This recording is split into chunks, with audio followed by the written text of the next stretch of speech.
cerebro y vamos a empezar el... ¿Cómo se llama el libro? Los manuscritos perdidos. A continuar. Los manuscritos perdidos. Seguimos en el grupo de Webpan Beach, la Florida. Bueno, usted tiene la palabra. ¿Ya abriste la otra grabación? Sí, sí, ya. Ok, ya puedo leer cuando ustedes decidan. Perfecto. Mira, piensa aquí. ¿No piense que esto parece? Sí. Dice el presidente. ¿No piensa que esto parece mostrar, a partir del mismo hecho que la actividad del cerebro registre, que el cerebro debe ser puesto en actividad nuevamente? O en otras palabras, él debe ser despertado, dice el doctor Williams. Todo lo que está describiendo es la función del cerebro. Y dice Blavatsky, ustedes no tienen ninguna conciencia de la actividad del cerebro y sus actos mecánicos.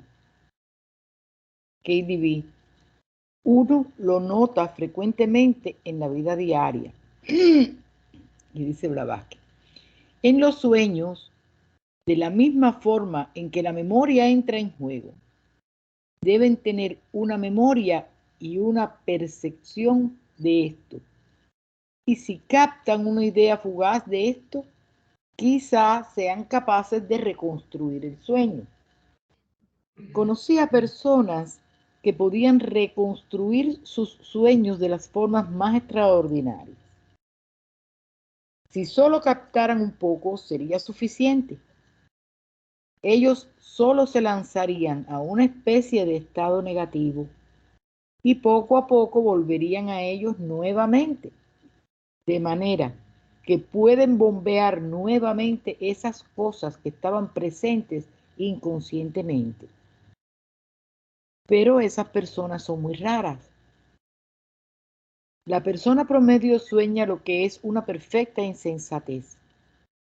Sueña con la digestión, con disturbios de los nervios, etc. Pero yo hablo de sueños que son sueños. Y nos habíamos quedado ahí.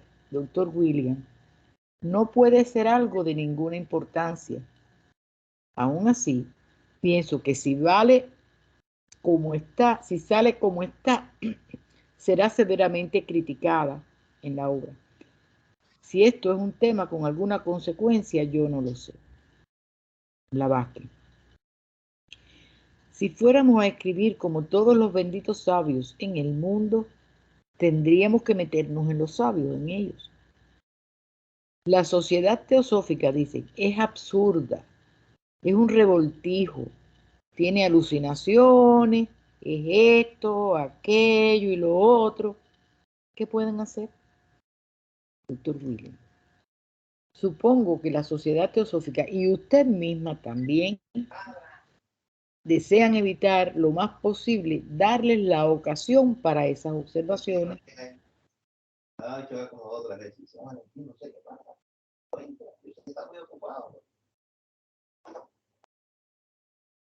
Repito, doctor William, supongo que la sociedad teosófica y usted misma también desean evitar lo más posible darle la ocasión para esas observaciones. Blavatsky. No tiene sentido sentarse bajo un paraguas toda su vida. Kelly A. Uno no quiere darles una excusa de la que se puedan servir. Kelly B. Su viejo símil del sueño del cerebro fue muy bueno. Los llamantes rescoldos del fuego casi muriendo. Si revierten eso y suponen que una corriente de aire que pasa sobre los rescoldos, Dr. William, serán una hermosa ilustración de esto. KBB. Esta es la verdadera analogía. Entonces la comprende, Blavatsky.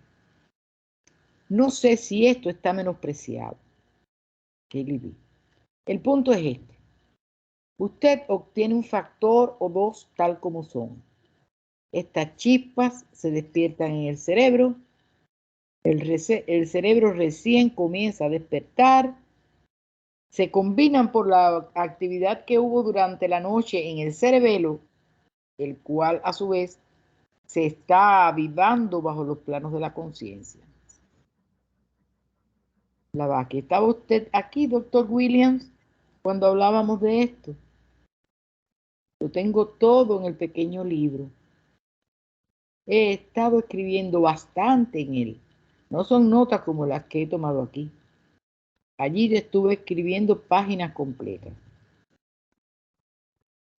Ese debe ser el libro que acabamos de leer, El estudio de los sueños.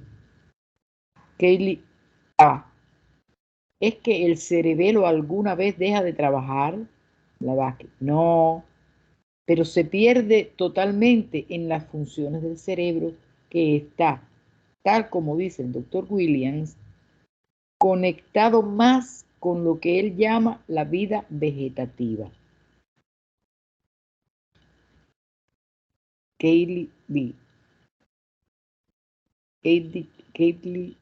Los estímulos que provienen del cerebelo durante la vida de vigilia caen todos bajo la conciencia despierta. El campo de conciencia está completamente ocupado por el cerebro hasta que se duerme. Entonces comienzan a formar el campo de la conciencia. Bueno, yo no he hecho paradas, pero me interrumpe si acaso yo estimo inadecuadamente el momento. Doctor Williams, usted dice que toda la conciencia debe residir necesariamente en el cerebro. Ahora estoy hablando del estado normal del sueño que debe estar siempre conectado con más o menos actividad del cerebro. Claro, cuando decimos que duerme, no hay una parálisis absoluta, hay circulación de sangre. Es simplemente el retiro de la cantidad normal de sangre que lo ocupaba durante las horas de vigilia. Justamente en ese estado hay una gran cantidad de etapas. Creo que debemos hacer alguna pausa por si alguien quiere decir algo, porque si no con tantas Es que todavía interacciones. no han llegado, están debatiendo, pero no han llegado a una conclusión. Por eso no me había parado. Está bien, sí. El presidente. Entonces, si los sueños son el comienzo y el final de cuando dormimos, ocurren prácticamente en el momento particular en que el cerebro va a dormir, y el sueño profundo es una parálisis temporaria. Kaylee B. No creo que sea estrictamente verdadero que el cerebro sea el único asiento de la conciencia. Ahí viene Blavatsky. No, pero es lo que pule las ideas y las hace perfectas, las coordina. Pero el otro no lo hace. Él simplemente da el deseo consciente y así sucesivamente.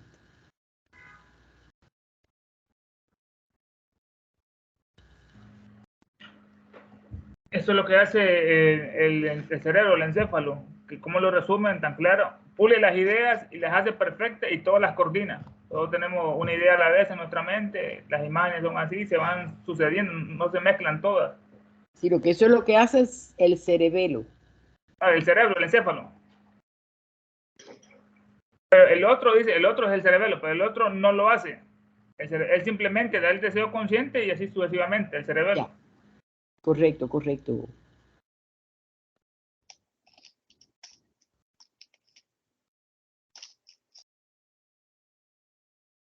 Bueno, voy a seguir, a ver qué más nos dice.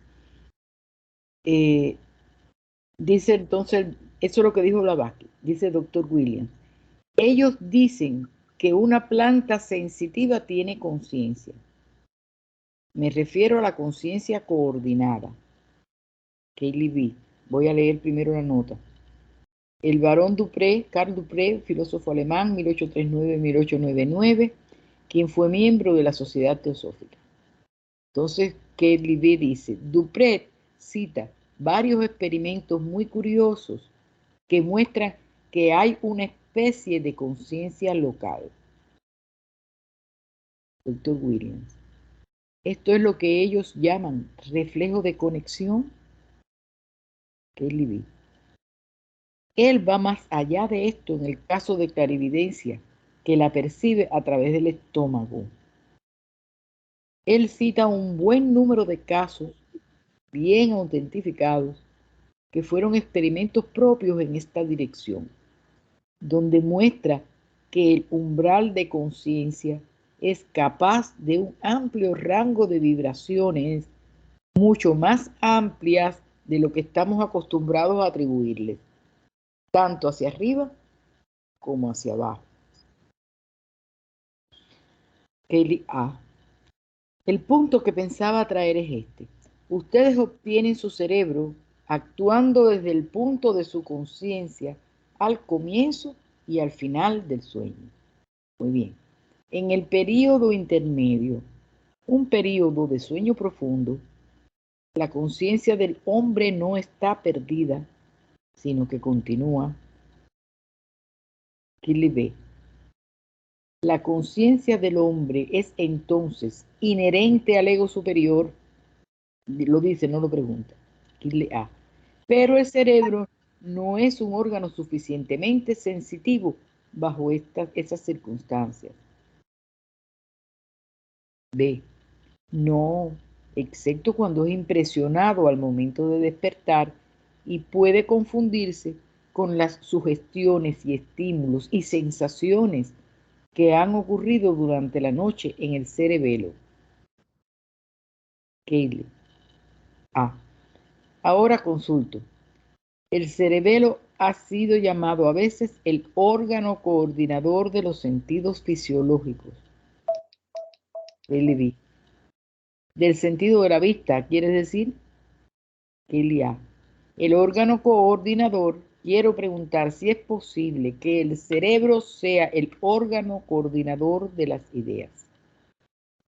Kelly B. B. En oposición a las sensaciones. Ya llega la vaca. Sensación. Supongo que el animal también tendrá coordinadas sus sensaciones.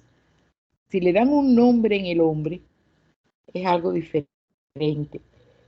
El hombre están las ideas, mientras que en un animal no hay nada de eso.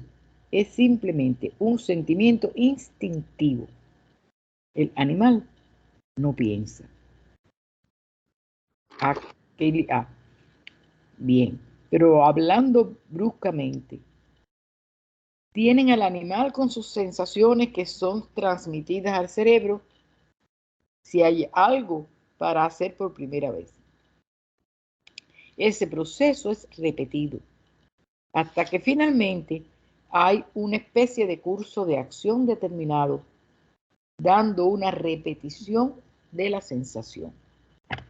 Finalmente, el fin de esto es que el cerebelo aparece para actuar como un órgano que va a transmitir un curso definido de acción, siguiendo una sensación similar, sin que la criatura tome una parte consciente en el proceso. ¿No se supone es la función del cerebelo? Doctor Williams. Sí. Kelly A. Entonces, ven, el cerebro ha tomado su parte y el cerebelo toma su parte durante las horas de vigilia. Muy bien, entonces, luego llegamos a otra parte de esto. Es posible para el cerebro, ser un órgano coordinador de las ideas, como el cerebelo es un órgano coordinador de acción. Llegó Blavatsky. Bueno, realmente no sé demasiado sobre fisiología, debo decirle. No conozco todas las cosas científicas y he leído bastante de lo que Huxley estuvo diciendo acerca de la evidencia de un lóbulo y del otro lóbulo. Yo digo que tiene una teoría que no tiene sentido para reconciliarla con las teorías ocultas, con lo que se nos ha enseñado. Ella se refiere a Huxley y dice la nota, Thomas Henry Huxley, biólogo inglés, 1825. 1895. Sí, Este fue el creador o el que diseñó y diciendo que los lóbulos de la izquierda se referían a una parte imaginaria, espiritual, qué sé yo, o al revés, y el lóbulo de la derecha era cosa pragmática, etcétera. Y resulta que hoy en día, tal como lo dice Blavatsky, se cayó totalmente esa teoría. Eso fue algo que a la gente se le ha quedado en la cabeza y resulta que no es verdad. Exacto. Es un proceso unificado del cerebro a nivel neuronal. O sea que ella tenía ahí más razón que el caramba y lo dice para reconciliarla con las teorías ocultas, con lo que nos ha enseñado. Y eso es importante. Sí, casualmente se ha visto que cuando una mitad deja de funcionar, la otra comienza a asumir sus funciones. Incluyendo partes del cerebro también. Otra toma el mando. Sí. Y eso ya de los lóbulos, que la parte derecha del cerebro hace tal cosa y la parte izquierda hace otra cosa, que si esto, todo eso fue desarrollado por esta persona, pero realmente no es así. Y yo me imagino que la teoría oculta, lo que dice Blavatsky, tiene que ser unificado, como están ahora descubriendo. Y mira cómo ella lo dice aquí. ¿Puedo hacer una pregunta tonta?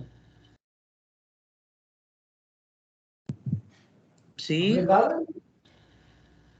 Es cierto que todavía los centros de los diferentes sentidos están localizables en determinadas áreas del cerebro, por ejemplo, la vista en la parte de acá atrás y esas cosas.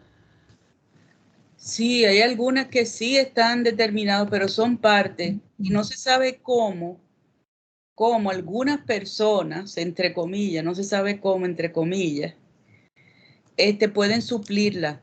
Por ejemplo, hay personas que le dicen que no van a caminar porque esa parte está deteriorada del cerebro y resulta que no, que activan otra parte del cerebro y empiezan a caminar. No, no me refiero a eso, no hice Ajá. mal la pregunta.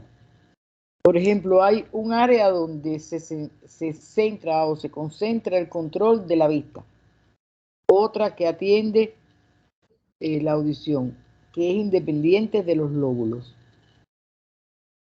Eso sí se mantiene, no he oído. Eso es lo que te estoy diciendo, que también hay partes que sí están descubiertas, como quien dice, pero sin embargo hay algunas personas que rompen los patrones. Hay una parte ya que se sabe que es para caminar y tú más nunca vas a caminar, por ejemplo, y resulta que hay personas que lo hacen.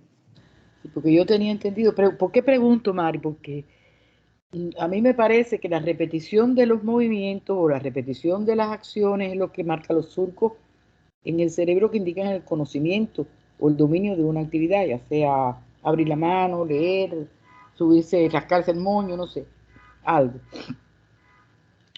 Yo tenía eso entendido y que cuando una persona va envejeciendo sin tener condiciones físicas que la maten, se van borrando las circunvoluciones. Por eso hice la pregunta, no porque... Sí, yo lo entiendo. Lo que pasa es, por ejemplo, hay una neuroplasticidad del cerebro. Ya, ahora sí me contesta. Sí, mi nieto, cuando le quitaron el meduloblastoma, estaba encajado, por decirlo así, en una parte del cerebro y del cerebelo. Y en Santo Domingo todavía no están suficientemente avanzados y su procedimiento era quitarlo, pero no tocar esa parte. En Estados Unidos no, en Estados Unidos se los trajeron. Entonces, él tuvo que volver a caminar, volver a pensar, volver a comer. Primero no podía comer, tenía que ser por una sonda. Volver a hacer diferentes cosas para que la neuroplasticidad volviera y se regenerara. Como era más pequeño, más rápido que las personas más adultas. Y eso fue un proceso como de 6 meses. En Santo Domingo, el procedimiento de Santo Domingo lo hubiera se hubiera muerto, porque tengo una niña que era como una sobrina de 5 años que le dio lo mismo. El protocolo de Santo Domingo le dijo que le dejara la partecita, le hicieron radio, quimio, todo. Y cuando dejaron de hacerle eso, porque ya como era una niña no podían, le volvió a crecer y no pudieron hacer nada. Oh, wow. La tuvimos que enterrar. O sea que en Estados Unidos aparentemente ya están un poco más avanzados y dijeron no, mejor esto a que le vuelvan a desarrollar, que el cerebro tiene su neuroplasticidad. ¡Pam! Lo hicieron.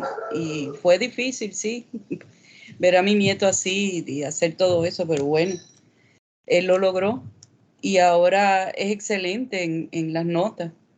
Wow. Felicitaciones para ti.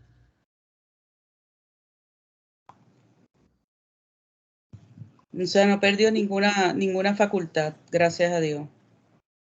Pero sí, hay cosas, hay personas que si se le va a la mitad del cerebro, me imagino que tengan más problemas, por ejemplo, porque tiene que ver con lo que está cercano en este sentido que estamos hablando. Claro. Claro. Y una pregunta, y nada más somos nosotras dos que estamos, porque no oigo nada más nadie que diga nada. No, porque fue una digresión mía que no está en el tema. ¿Me perdonan los demás, por favor? No hay problema, si yo estaba pensando también. No, eso Yo, está yo no tuve problema en el cerebro. Yo lo que con la caída dejó de funcionar el nervio, no me acuerdo ahora, que iba por la parte externa de la pierna. El ciático, ¿no? No, por la pierna. No, por la pierna. la pierna para abajo, ese es La afino. rodilla para abajo. Sí. Ahora no me acuerdo el nombre, porque él lo dijo y nos enseñó en una gráfica física, ¿no? En 3D que tiene de plástico, por donde iba el nervio. Y me dio electricidad entre la rodilla y los dedos y no me llegaba a ningún lugar. Yo no sentía absolutamente nada de nada. Y me dijo, mira, esto tiene que ser un proceso lento, tienes que tener paciencia, no te desesperes. De 1 a 2 años para empezar a recuperarte si el nervio no se partió. Si el nervio se partió, entonces sí, ya es para toda la vida. Y en vez de 1 o 2 años, fueron 2 meses. Y en 2 meses empecé a moverme. Un poco los dedos, pues lo tenía, sobre todo el dedo gordo, todavía no lo logro levantar bien. Lo levanto un poquito, pero no lo levanto bien. Y bueno, se quedó asombrado, contentísimo. Empezó a hablar con Rosy, le explicaba, le decía todas las cosas y me hizo pruebas incluso de conducción de velocidad. Y tenía 3 puntos más que la velocidad mínima de transmisión de los nervios. Que tú le pones mucho de cómo es arriba para que sea abajo. Ahí no sé cómo ha funcionado el cerebro, que había perdido la conexión. Si se quiere, con el pie, pues yo no sentía corriente, no sentía nada. Perdón, José, acuérdate que el cerebro es como un power supply, eso mismo. Y los cables son los nervios que se van a todas partes. A ti lo que se te rompió fue un cable. El cerebro funcionaba bien porque tú te dabas cuenta. Entonces ese cable, gracias a Dios, porque es bien difícil, se reconstruyó. Que por una fibrita de ese cable podía haberse ido salvando claro. la comunicación. Eso es lo que hacen los kinesiólogos cuando trabajan, que es un poco más allá de un quiropráctico, que te trabajan con eso y se dan cuenta dónde es que está la energía bloqueada y te arreglan dónde es que está pillado la parte esquelética, dónde está pillado el nervio, y cuando te lo liberan empieza a fluir otra vez toda la corriente. No era que estaba obstruida, algunos sí. Yo he visto personas que la tenían obstruida y el kinesiólogo primero llegó en silla de ruedas, después llegó en bastón y cuando lo volví a ver estaba caminando. No, O sea que cuando hay yo muchas fui, cosas que Vamos a ver que Lucila quiere hablar. Ah, oh, ok. perdón. Vamos a ver que Lucila quiere hablar. Arriba, Lucila, dele. Sí, yo le quiero preguntar a María Luisa, a María Elena, si yo entendí bien la pregunta que hiciste con respecto a los sentidos físicos, si están conectados con alguna parte del cerebro. ¿Eso fue lo que preguntaste, María Elena? Sí, sí, eso mismo fue porque lo he oído decir recientemente. Sí, porque eso, si mal no recuerdo, en la ciencia del yoga, de timing, ahí viene en qué partes están conectados los sentidos. No lo recuerdo exactamente en la liga que él nos da, pero él nos habla ahí en qué partes están conectados. Cada sentido te va diciendo en dónde está conectado. Muchas gracias. Porque no está en el cerebro, La ciencia del yoga. la ciencia del yoga. Sí, Gracias, ahí mija. está. Ya le daré una vuelta. Ya, Por tiene una suerte, guía para buscar. ¿eh?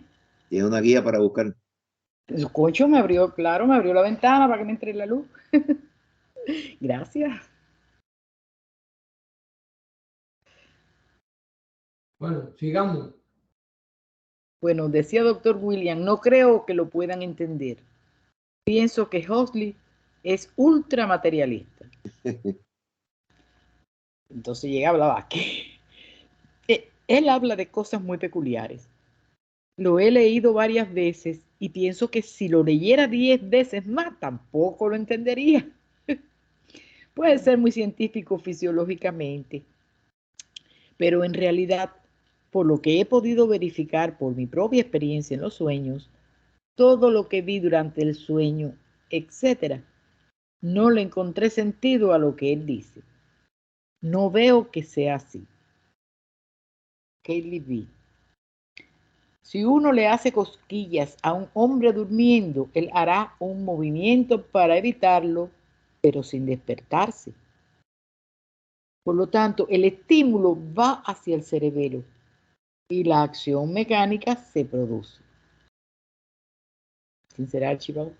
El punto de Archibald era este. Es que el cerebro, la parte frontal del cerebro, actúa de la misma forma con respecto a las ideas. Esto establece una coordinación entre las vidas. Las ideas. Hay ideas. Sí, debe Debe ser ser las directo. ideas. Ideas, sí. Mira, este Archibald es Kinley, es de la Archibald Kinley. Ah, ya. Por eso le pone A. Sí, entonces ahí está diferenciando lo que es el cerebro y el cerebelo. Dice que uno es el de las ideas, el cerebro, el coordinador de las ideas, mientras que el cerebelo es el coordinador de los estímulos mecánicos. Y da ese ejemplo, que está durmiendo alguien, hacen cosquillas y que le hacen movimiento pero sin despertarse. O sea que el centro que lo coordinó fue el cerebelo y no fue el cerebro. Sí, por eso al principio ella dijo que en el sueño se desconecta, por usar una palabra, ¿no? El cerebro, pero la intuición, el instinto queda siempre despierto. Por eso cuando siente cosquilla, el instinto pues, reacciona, ¿no? Creo que es así, ¿no? Sí, sí, cuando estaba hablando de los animales, sí.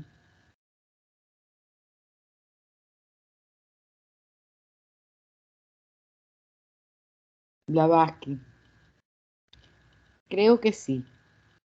No puede ser de otra forma. Doctor William. Yo diría que no puede ser de otra manera, dice el presidente. Bien. Pienso que debemos hacerlo ahora en general. Y se acabó el capítulo 2. Acabó. El capítulo 2. Ah, Mira, y perdón, aquí fue que nos quedamos realmente. Sí. Pero qué bueno que repasamos porque vimos cosas que no veíamos antes de leer los sueños. Sí, es verdad. Claro, esos sueños hicieron mucha falta. Y estaba muy bueno el libro, la verdad. Bueno, ahí ya se acabó la sesión anterior, no me recuerdo qué fecha. Y se reúnen de nuevo el 24 de enero en 17 Lansdowne Road, West, no sé qué. Señor A. Cayley, la primera pregunta surge de lo que fue enunciado en una reunión anterior, cuando usted dijo que llevaría mucho tiempo. Queremos saber si nos daría alguna explicación de las 4 y 7 verdades. Incluso si nos lleva toda la noche, como usted dijo que sería un asunto demasiado largo para tratarse al mismo tiempo que otro. Entonces Blavatsky va a hacer referencia al catecismo budista, dice. ¿Quiere que lea mientras suena tu... Ay, sí, dale, que van a dar las 9. No, suena hasta las 9:02, pero dale. Leo entonces? Sí, claro, por favor. Blavatsky. Bueno, responderé así. Todo sobre las 4 verdades lo pueden encontrar en el catecismo budista. El catecismo budista, según el canon de la Iglesia del Sur, una discusión en preguntas y respuestas sobre los principios básicos del budismo. Fue impreso originalmente en Ceilán en 1881 en inglés y singalés para uso de las escuelas budistas. Reimpreso en 1887 a 1889 por la Sociedad Teosófica, por la editorial de la Sociedad Teosófica de Londres. Pues el señor... Una pregunta, ¿y el catecismo budismo no era de Olcott? Sí, él es que lo publicó y ella hace esa referencia, que lo puede encontrar en ese libro de Olcott, Catecismo Budista. Es preguntas y respuestas acerca de las doctrinas fundamentales del budismo. Muy interesante. Muy interesante, sí. Gracias.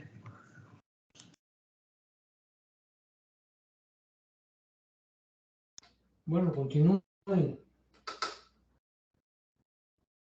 Entonces ahora, Kirley. Puede encontrarse en esos libros exotéricos algo que sea esotérico. Faltó algo arriba en la pregunta. Sí. Sí, te faltó algo. El último párrafo. Bueno. Responderé así. Todo sobre las 4 verdades lo pueden encontrar en el catecismo budista o en cualquiera de los libros exotéricos, pero pienso que estén listos ninguno de ustedes para las explicaciones esotéricas de ello. Por esto, mejor les pido posponerlo. Perdón, dice que, pero no pienso que estén listos. Excúsame. Sí, no hay problema. Lo repito. En cualquiera de los libros esotéricos, pero no pienso que estén listos ninguno de ustedes para las explicaciones esotéricas interiores. Por esto, mejor les pido posponerlo, porque ya vio que no estaban preparados. Esto se deriva a las locas que están estudiando, están analizando, una que decía que las causas del sufrimiento habían sido suprimidas y las 4 o 7 verdades también. Por ahí para las preguntas de las niranas que estuvimos viendo en una loca anterior. Gracias, Ernesto. Puede encontrarse en esos libros exotéricos algo que sea esotérico. Blavatsky. Lo puede encontrar en cualquier manual de budismo. En los libros de Olcott, por ejemplo, no hay nada oculto en esto. Señora, otra vez. Entonces, ¿qué tan en serio podemos tomar ese lado exotérico? Blavatsky. Es real, porque en la iglesia budista lo practican y ciertamente los sumos sacerdotes conocen la verdad de esto y se toman la forma exotérica. Y no se toman la forma exotérica literalmente. Los jóvenes y los legos sí lo hacen. O sea, los que ya están más adelantados trabajan ya un poco más profundo. Eso ocurre casi en todas las religiones, de que los místicos o los principales, los sumos sacerdotes conocen la doctrina esotérica, pero no la comparten por el poder que eso entra en ellos mismos, porque no quieren compartir el poder. Mientras que los jóvenes y los legos son los neófitos que sí creen en lo que es exotérico, público, y se dejan llevar por los dogmas. Gracias.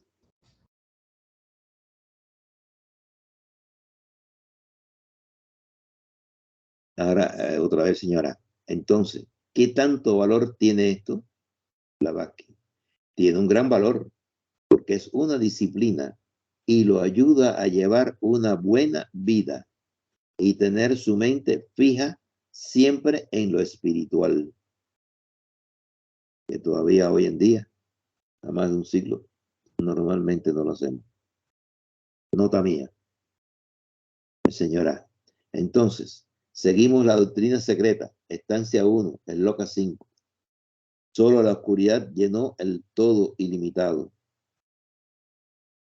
La oscuridad es lo mismo que el Padre Eterno, el espacio, del que se habla en el esloka 1, Blavatsky. ¿Cómo puede ser lo mismo? Para mí el espacio es algo ya con atributos, al menos en potencia. Es materia diferenciada. Y la oscuridad es algo a lo que no se le puede dar ningún atributo, porque es el caos, es la absolutez. ¿Cómo puede ser lo mismo? Esa respuesta bastante profunda. Ya entramos a la esloka quinta, dejamos la cuarta, que eran los nidanas y los otros, y aquí dice la oscuridad llenaba el todo sin límite. Y él pregunta si esa oscuridad es el espacio que se habla en la primera esloka, el Padre Madre. Entonces la respuesta es que no puede ser así, porque un espacio tiene atributos, ya está manifestado en potencia, mientras que la oscuridad es como lo inmanifestado, como lo absoluto. Aquí lo dice absolutez o absoluto. Perfecto. Gracias. Señora, pero entonces, ¿la oscuridad es usada allí en el sentido del polo opuesto a la luz? Blavatsky. Sí, el polo opuesto a la manifestación. La oscuridad significa algo que es perfectamente vacío de todo atributo o cualidad, todo negativo. Ahora habla el señor B. Entonces, no es algo opuesto a la luz, sino opuesto a lo diferenciado. Blavatsky. Aún no hay luz. El señor B repite. Pero realmente se toma como el simbolismo de la negatividad. Blavatsky. Se toma como aquello que puede encontrar en la Biblia, el vacío, tohu va bohu, como ellos lo llaman, el caos, como se dice. Todo era oscuridad y en la oscuridad estaba el Espíritu de Dios. Igual que en ese sentido no había nada allí en el universo. La nota del Génesis 1:2. Y la tierra no tenía forma y vacío final. Y vacío. No tenía forma y vacío. Final, nota. Yo creo que aquí hay algo bien importante, que esa absolutez, absolutidad, seidad, no lo queramos llamar, no es algo opuesto a la luz, sino opuesto a lo diferenciado. Tampoco hay opuestos ahí. No se puede decir que sea un opuesto. Y eso es importante, y para mí es importantísimo que lo tengamos siempre en cuenta.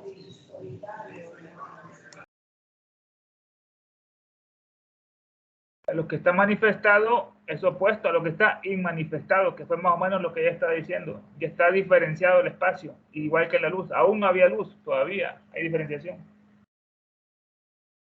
Ajá, que es diferente totalmente. Porque no hay polaridades, no hay dualidad, perdón. Solamente se puede decir así. Y sobre ese Tohu Bambohu, ella lo explica más en Isis sin velo, sobre el código de los nazarenos que explican cómo era su doctrina, sobre ese abismo sin fondo, el orco.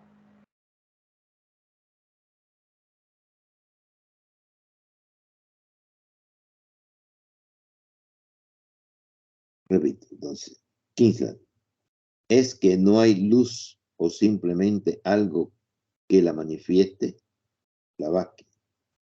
No hay nada que la manifieste. No es la oscuridad como falta de luz, sino que es oscuridad como absolutez en ausencia de cualquier manifestación. 15. De acuerdo. Igual que la mente universal que estamos discutiendo la otra noche. Estábamos discutiendo la otra noche. Blavatsky, igual. Ahora, Schoen. Entonces, dice, la luz procede de la oscuridad. Blavatsky. Después de eso, primero viene la luz. La luz es el primer logos. Llámenlo como quieran. Es el logo no manifestado. Es el segundo logo. No está el creador, sino la luz. En la Vishnu Purana ni siquiera lo llaman Brahma, porque Brahma es un aspecto de Vishnu en el Vishnu Purana. Ellos dicen que Vishnu es todo. Vishnu es y no es. Ah, señora. Entonces, ¿cuál es la diferencia entre las derivaciones de Vishnu y Brahma? La expansión y penetración. Blavatsky. En la Vishnu Purana encontrarán que se habla de Vishnu como la absoluta, nada, como el Ein Sof, eso que es perfectamente desconocido, sin fin e incomprensible. El hombre celestial es su vehículo para manifestarse en el universo. Cuando Ein Sof se convierte en ese hombre celestial, cuando Ein Sof se convierte en ese hombre celestial, justo, igual que lidiamos con Vishnu en la Vishnu Purana, el que es llamado lo absoluto. Y luego, uno de sus aspectos será Brahma, el macho, no el neutro. Y después de esto, se convierte en todo. En el Veda no encontrarán a Vishnu mencionado prominentemente, ni a Brahma. Vishnu es nombrado en el Veda, pero no es mencionado como algo de un orden superior. En cuanto a Brahma, no es mencionado en absoluto.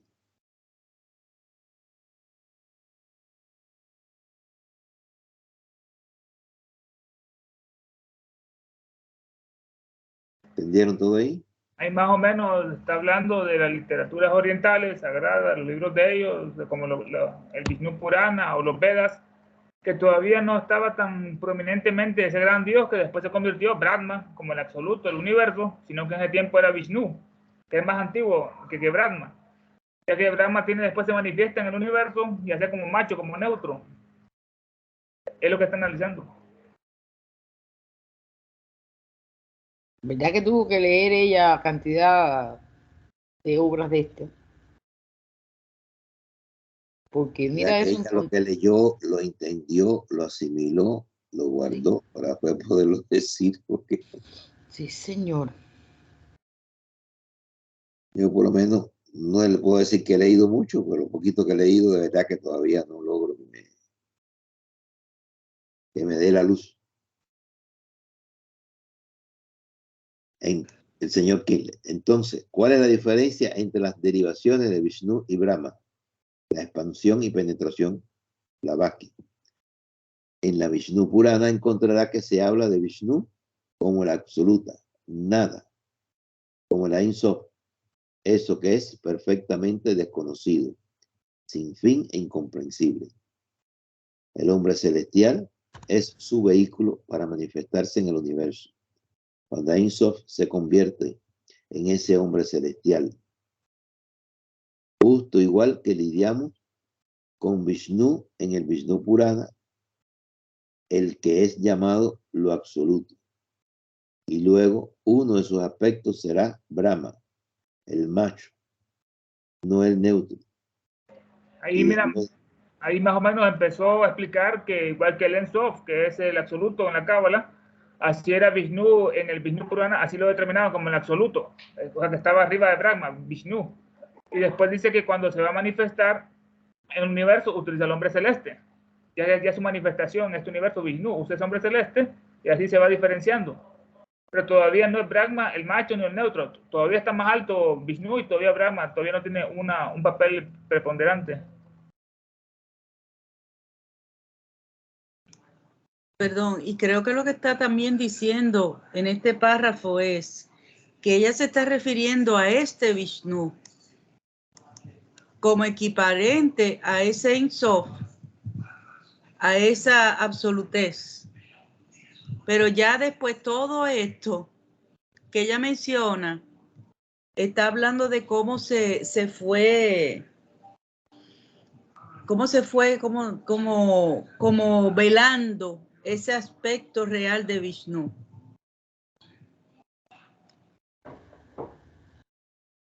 Si quieres sigue leyendo para que veas que dice, es el llamado, dice, justo igual que lidiamos con Vishnu en el Vishnu Purana, el que es llamado el absoluto, ¿verdad? Y luego uno de sus aspectos será Brahma, el macho, no el neutro. Y después de esto se convierte en todo. En el Veda no encontrarán a Vishnu mencionado prominentemente, ni a Brahma. Vishnu es nombrado en el Veda, pero no es mencionado como algo de un orden superior. En cuanto a Brahma, no es mencionado en absoluto. El Veda es la Biblia de los orientales, de los hindúes. Y ahí los dioses principales son Surya, el sol, Vayu, el viento, y el rayo del sol. Surya, Agni y el otro, el viento. Y los tres son unos. El sol produce lo que es el rayo de luz y el rayo de luz viaja a través del viento y llega a la tierra, y los tres son unos. Todavía no estaba la Trinidad, como hemos dicho, Brahma, Vishnu y Shiva, sino eran esos tres, el sol, el fuego y el viento, Vayu. Ajá. Lucila. Sí, lo que yo entiendo aquí es que está diciendo que en el Vishnu, ¿verdad? Purana, al que le llaman el absoluto es Vishnu, ¿sí? Pero que uno de sus aspectos, o sea, de los aspectos que tiene Vishnu, será Brahma, el macho, no el neutro. Y después de esto, se convierte en todo. O sea, Brahma es un aspecto de Vishnu. O sea, es como una carácter, como personifica algo que tiene Vishnu, un aspecto, ¿sí? Que es el macho, no el neutro. El macho será el que va a engendrar. No lo sé, porque no conozco mucho de los Vedas. Y después se convierte en todo.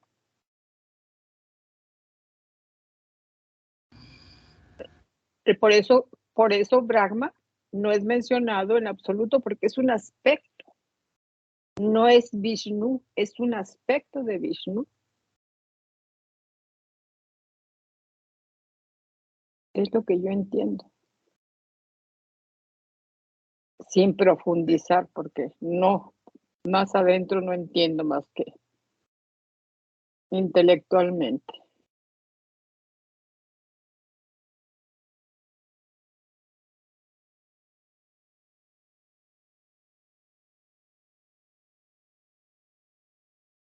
Sigue, Marlene. Sí. Un momentico. Aquí en el glosario teosófico, Vishnu Segunda persona de la Trimurti, Trinidad, Inda, compuesta de Brahma, Vishnu y Shiva. La palabra Vishnu proviene de la raíz Vish, penetrar o llenar. En el Rig Veda, Vishnu no es un dios elevado, sino simplemente una manifestación de la energía solar, descrito cruzando a grandes trancos las 7 regiones del universo en 3 pasos y envolviendo todas las cosas con el polvo de sus rayos de luz. Cualquiera que sean los otros 6 significados ocultos de esta declaración, esto es, se refiere a la misma clase de los tipos 7 y 10 sefirot, de los 7 y 3 orificios del perfecto Adán Kadmon, de los 7 principios, entre comillas, y la tríada superior del hombre, etc. Andando los tiempos, este tipo místico llega a ser un gran dios, el conservador, el renovador, el de 1000 nombres, Saharanama. Se lo representa a sí mismo descansando sobre la serpiente Ananta, sin fin, entre paréntesis, símbolo de la eternidad. Otra vez está representado cabalgando en la gigantesca ave Garuda, que esotéricamente con ese es el símbolo del gran ciclo, el Mahakalpa. En la manifestación de la energía solar, motivo por el cual es considerado como jefe de los Adityas o dioses solares. En los Puranas es la personificación de la cualidad Sattva. Es también Prajapati, creador y Dios supremo. Como tal, tiene 3 condiciones. Primero, la de Brahma, el creador activo. Segundo, la de Vishnu mismo, el conservador. Y tercero, la del Shiva o Rudra, el poder destructor. Se pinta a Vishnu en una figura de 4 brazos, teniendo en sus manos una concha, un disco, una masa y un loto. Este Dios ha tenido 10 avataras o encarnaciones, de las cuales la principal es la figura de Krishna, el protagonismo de Bhagavad Gita. Entonces, lo diferencia del Vishnu Purana, uno de los Puranas llamado Vaishnavas o de Vishnu, es que este Dios tiene la preeminencia. En el Parasana, empezando por los sucesos del Mahakalpa, expone por todos los deberes. En ese Purana prevalece la cualidad Sattva. O sea que ella está hablando aquí de un Vishnu mucho más allá de que está definiendo el mismo glosario, que yo creo que ese es el que habla aquí. Por eso que ella dice que no se encuentra y no es mencionado. Sí, porque lo está equiparando con el absoluto, o sea, que es lo no manifestado, el entorno, la seidad, la no cosa, el infinito, lo ilimitado. Que no es el Vishnu, cosa Shiva y esa cosa que nosotros estamos acostumbrados a escuchar. Eso ya pasó después de mucho tiempo en que se fueron profanando los conceptos y lo agarraron ya como la Trimurti, ya lo rebajaron al absoluto. Ajá. Yo creo que eso es lo que está diciendo aquí, en mi opinión.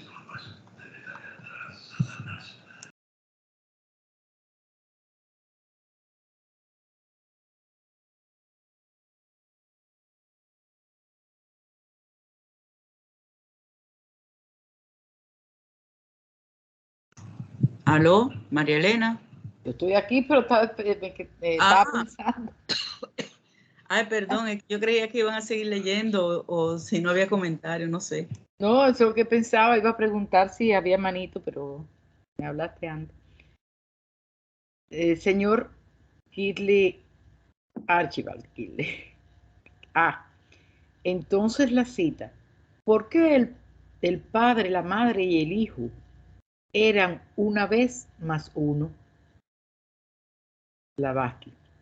Significa que todo eso, las fuerzas creativas y las fuerzas causantes, si puede usar la expresión, y el efecto de esta causa es el universo.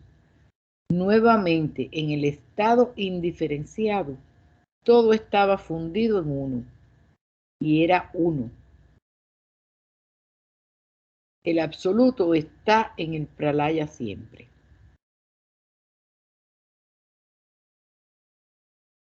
Kirley. Segundo, ¿cuáles son los diferentes significados de los términos padre, madre, hijo? Porque en el comentario lo explican. A como espíritu, sustancia y el universo. B como espíritu, alma y cuerpo. C como el universo, la cadena planetaria y el hombre. Están analizando esto porque en la Esloca era que las tinieblas planeaban el todo sin límite y después dice porque el Padre, Madre y el Hijo eran una vez más uno. Eso está en la Esloca. Aquí lo están repitiendo y están preguntando acerca de eso. Y en la explicación que ella dio en la doctrina secreta, lo toma en esas tres divisiones. Como el Padre, Madre y el Hijo son espíritu, sustancia, prakriti y el universo. También como espíritu y alma y cuerpo. Padre es el espíritu, la madre es el alma y el cuerpo es el hijo. Y como último lo toman en la doctrina como el universo, el espíritu, la cadena planetaria, la madre y el hijo es el hombre.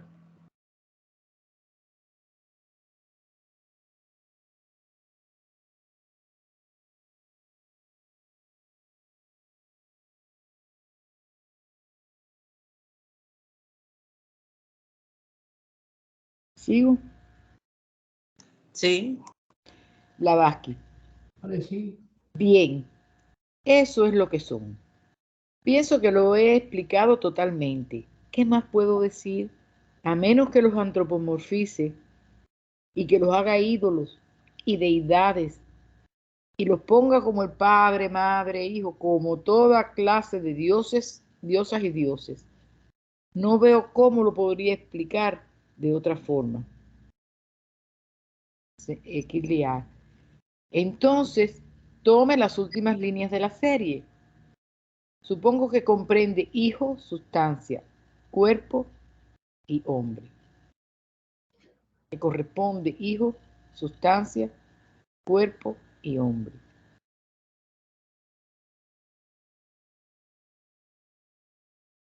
Ah, Vamos a ya ver si llegamos al final de esa página. la tercera serie. Sí, como la C. Sí. Ya. No, yo creo que es la última parte de cada una. Entonces, la última parte es universo, Digo cuerpo yo, y hombre. Déjame ver, cuerpo, hombre. Sustancia, cuerpo y hombre, porque de A toma la segunda palabra. Ok. No sé, yo no entendí bien eso.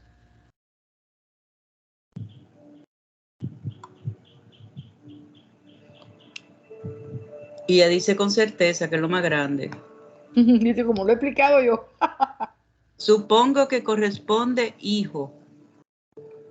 Ah, ya entendí que el hijo corresponde a la sustancia, cuerpo y hombre. O sea, Padre, Hijo y Espíritu Santo, Padre, Hijo, lo que sea. No, está Hijo, dale, ¿cómo te llamas tú? Vladimir. Siempre se me olvida tu nombre. no, está hablando de la última serie, pero aquí parece que Archibald cometió un error, porque el hijo sería no la sustancia, sería el universo. Sustancia. Ya el cuerpo sí está en la última y el hombre también está en la última. Que Sí. son las creaciones de los dos primeros, padre, madre. Y ella dice que estos son principios tan abstractos que uno no puede antropomorfizarlo porque lo va a profanar, como lo han hecho todas las religiones. Entonces lo que está diciendo es, mira, que el hijo corresponde aquí en sustancia, y eso es lo que está raro, que el hijo el segundo, ¿verdad?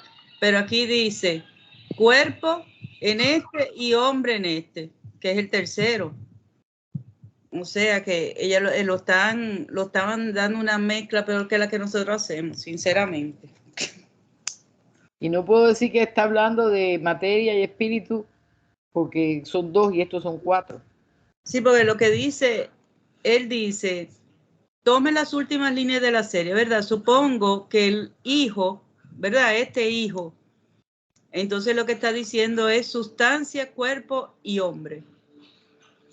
Sustancia, cuerpo y hombre, pero sería sustancia para mí, alma y cadena planetaria, no sé, porque es que está raro si es el segundo o si era el tercero. Claro. Universo, cuerpo y hombre, digo yo. O tal vez sea un error de la traducción o como lo plasmó el editor acá. Eso es. Eso es más probable.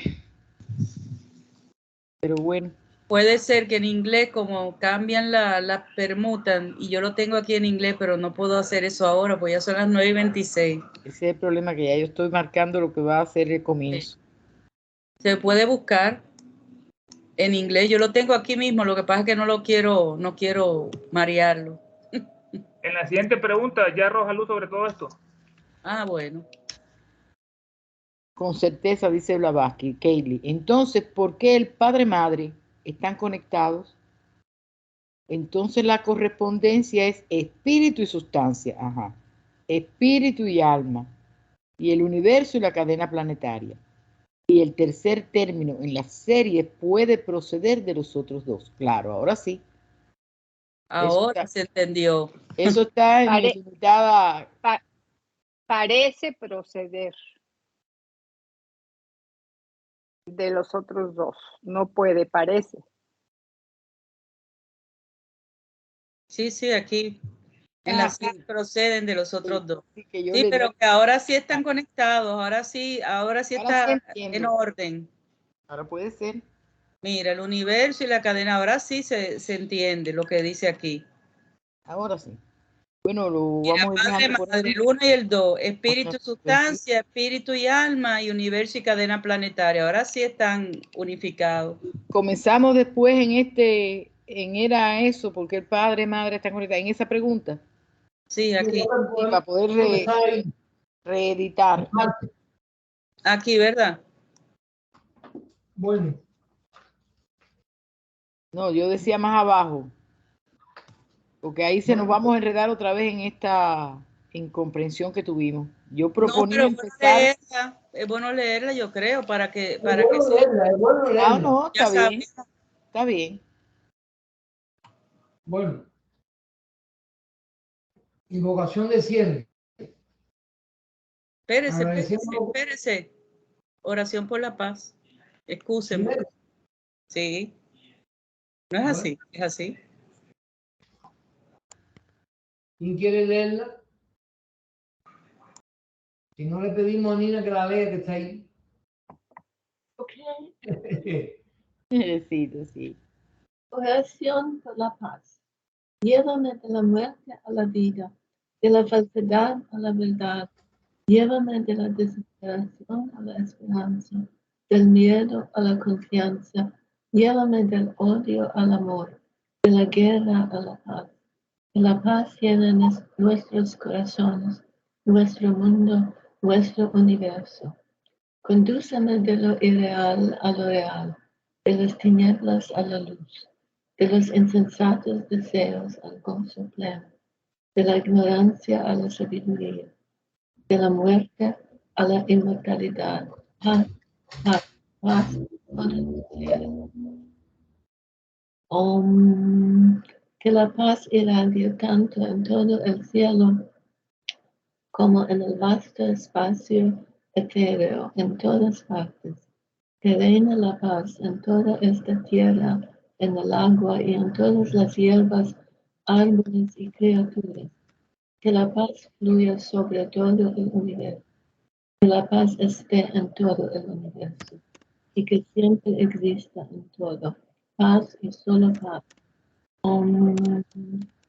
Paz, paz y paz para nosotros y todos los seres. Que así sea. Invocación de cierre. Agradecemos a los venerados maestros de sabiduría y compasión su participación y cooperación en esta sesión. Que durante la próxima sesión mantengamos nuestros pensamientos unidos en este trabajo que realizamos en beneficio de la humanidad. Oh vida oculta que vibras en cada átomo. Oh luz oculta que brillas en cada criatura. Oh amor oculto que todo lo abarcas en la unidad. Que cada ser que se sienta uno contigo sepa que por lo tanto es también uno con todos los demás. Paz, paz, paz a todos los seres. Así hemos llegado al final de la noche de hoy. El próximo martes continuamos en el libro de los diálogos. Manuscritos perdidos. Manuscritos perdidos. Pasen todo. Mañana viernes tenemos Sirran. Y el domingo tenemos la oración de sanación de la OTS de México. Pasen todos buenas noches y buenas noches. Buenas noches. Gracias por participar. La llamada, la grabación. La grabación.